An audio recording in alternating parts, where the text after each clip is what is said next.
after the first flush of the revolutions, and this has happened in other parts of the world too, the various color revolutions in Georgia and Kyrgyzstan, et cetera, there has been, if not setbacks, at least halting progress after that first great blaze of enthusiasm and impetus towards democracy and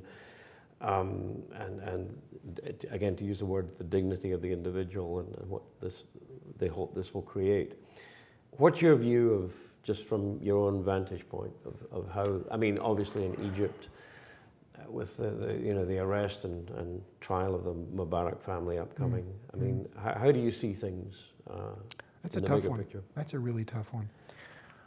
I see a thirst, a lust for dignity, for a future, for democracy, for all the things that we hold dear here, and it's all internally driven. It's not, we're not imposing democracy, we're not creating it. I think and it's happening as an internal through Facebook, Twitter, etc.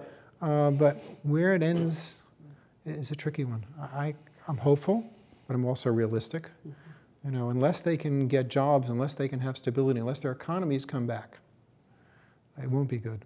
And so the work we're doing, I think, is key, is part of the answer to creating stable, sustainable economies, which means you'll have stable societies.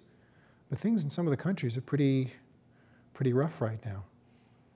Well, not as rough as they were. I remember I was on the phone with our chair of our Egyptian Foundation. Here's a guy about my age, a leading industrialist in Egypt, and he was running around at night with a gun, part of the militia to protect, as every other leader was. Hadn't held a gun in, I don't think, his life. Things are better, they're more stable, they're calmer. But the economies in these countries have taken a few steps back, Egypt being the most noteworthy. And so the question is, you know, can they move forward? Can they build stable democracies? They should be able to. I'm hopeful they can. But on the other hand, I have to be candid with you. I'm not an expert. I read and I speak to a lot of people, and everybody's kind of couching what they say.